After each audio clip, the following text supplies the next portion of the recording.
So the writing out their business plan for 2022, finishing off the year strong. There's a couple things I want you to be thinking about with business planning. One of them is the phase you are as a business right now. A big mistake many businesses make that costs them their entire business. I don't want you to be making it. I'll make you aware of that. And then number two is, at what point should you go from working more in your business, the day-to-day stuff, versus on your business, strategy planning, big thinking? When should you make that transition? We'll talk about that in today's episode. Let's get right into it. By the end of it, stick around because I'm going to have a 1-hour video for you, strategy session if you subscribe to a newsletter, and I'm doing a business planning workshop. So stick around till the end. I'll give you the details on it. But let's get right into it. I read this book, Barbarians to Bureaucrats, maybe 10 years ago. I contacted the author. I love the book so much. I contacted him because he wrote this in the 70s or 80s, I think he wrote it. I said, I want to buy the rights to your book. He wouldn't sell it to me because somebody else owns the rights to the book. But this explains pretty much everything about societies, organizations, and countries on what causes a country or a company to take off and what causes it to fall. And you'll see how this relates to your business. So let's get right into it. In every business, okay, every company business, there's a prophet. A prophet's the visionary. He comes out, she comes out, they got energy, they're enthusiastic, excitement, inspiration. One day we will. Imagine if one day, that's the vision, that's the excitement. We can one day pull this off, right? So they attract people and somebody says, man, I'm gonna help you go make that become a reality, and that's the barbarian. Then barbarians show up. Barbarians are the SOBs. They're the ones that take no excuses. They are drivers.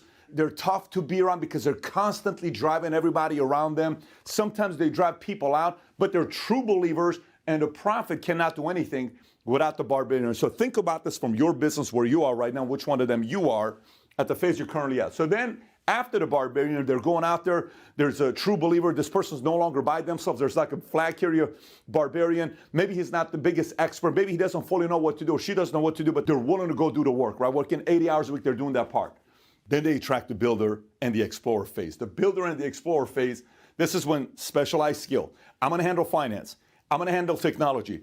I'm going to do ops. I'm going to do training. I'm going to do web development. I'm going to do this. It's specialized. People start showing up. So specialized skill, collaboration. People start working together. Growth, major recruiting phase, major expansion phase. We need to take this to New York. We need to take this to California. We need to take this to Mexico. Expansion shows up. And then right here is where there's a bit of a challenge, where the administrator shows up next, which you do need the administrator. They come in wanting to help, but the administrator's wired slightly in a different way. These guys, for the most part, are optimistic that we can do anything. These guys, for the most part, are pessimistic or more defense than offense. What if this happens?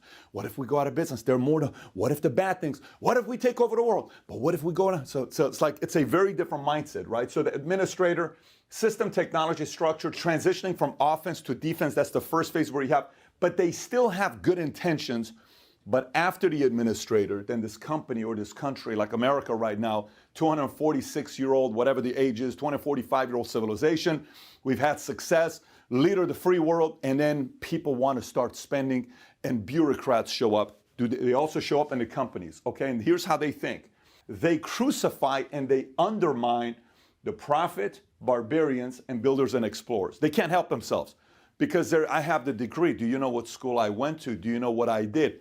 That's the mindset that a lot of bureaucrats have.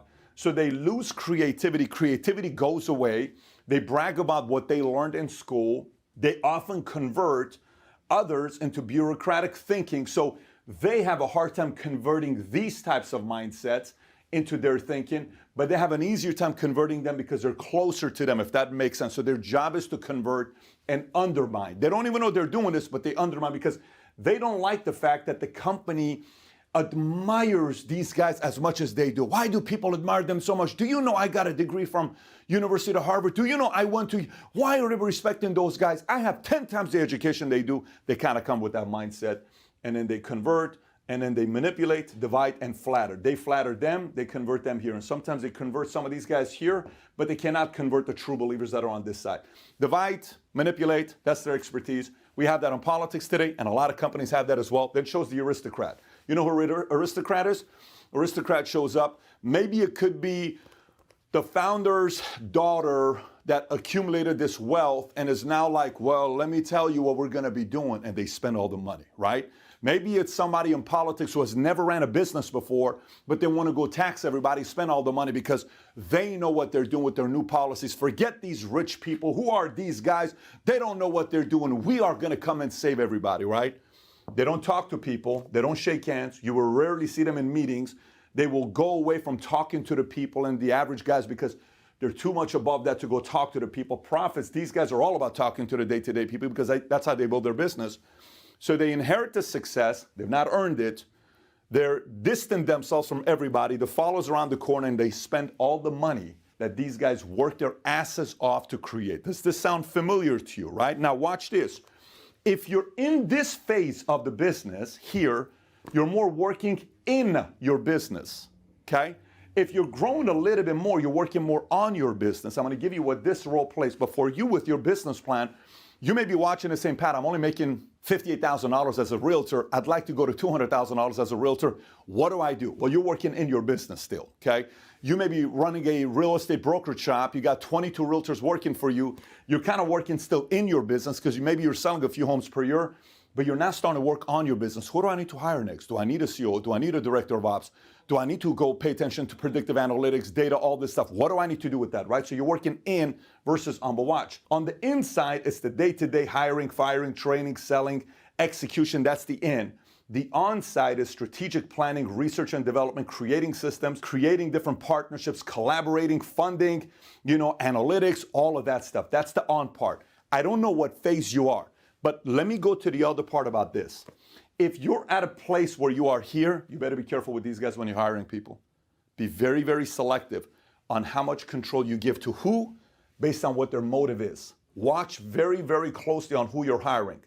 If you give too much authority to somebody that's not going to be a believer in the whole thing, that company is about to collapse, okay?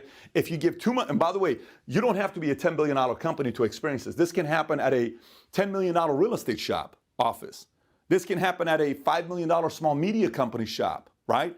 And this can happen at a $100 million insurance company shop. This can happen anywhere. You got to pay attention to this stuff. So now, in order for this fall to not come to your business, okay, maybe if you're at this phase, good for you.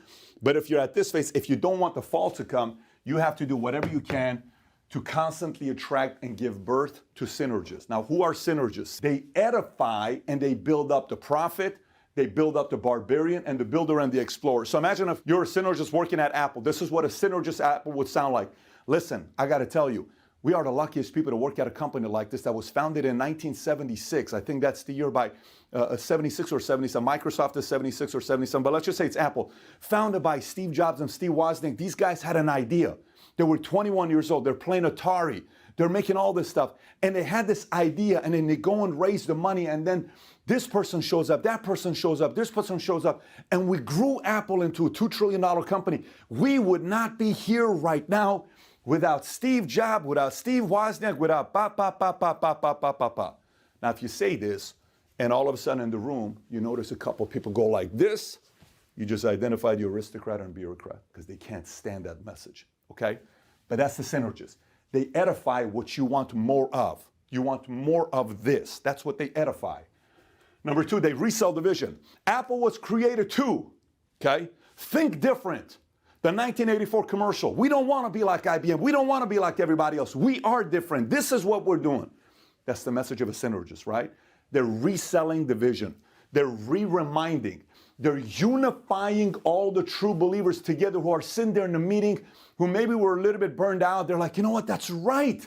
That's why I joined this company. That's right. That's why I chose to work with you. That's what a synergist does, right? His or her energy indirectly will cause them to want to consider staying there or leaving. They're expert manipulators, so they're going to try to play their games to try to divide. But if the energy of the synergist goes above the manipulator and the manipulators no longer have any voice, they're going to find a different place to go manipulate because they won't stay here. Okay, I just want you to know this. And if the manipulators leave, they will also attract other people that will leave who think like them, and they will become best friends, having dinners together, conversations together, because they think they were more important than these guys that can't help themselves. Now, here's the most unique thing about the synergist. You know what's the most unique thing about the synergist? The last thing. They become heroes even though that was never part of their plan. They were never trying to become famous. They were never trying to become heroes. They can't help themselves. They so much believe in the cause of your company, your office, your shop, your business, whatever you do. They so much believed in America. They so much believed in the principles that your company, the vision, the mission that was founded on, they can't help themselves but do this without wanting any credit. It's the most unique thing. I remember when I interviewed a chief disguise officer, the main chief disguise officer of US of 28 years, where she built the face of George Bush Sr. and sat in front of him and showed that this is a mask that she created. I said, what is the top quality of a great CIA agent? He said, they're charming, they're charismatic, they're exciting, they're great salespeople, great persuaders, great networkers. There's only one thing different about them. I said, what's that? When they saved the free world from World War III, and they know they're the ones that prevented somebody from starting the next war, they don't ever need the credit and they don't ever take the credit. Nobody finds out that they did it. They're behind closed doors, right?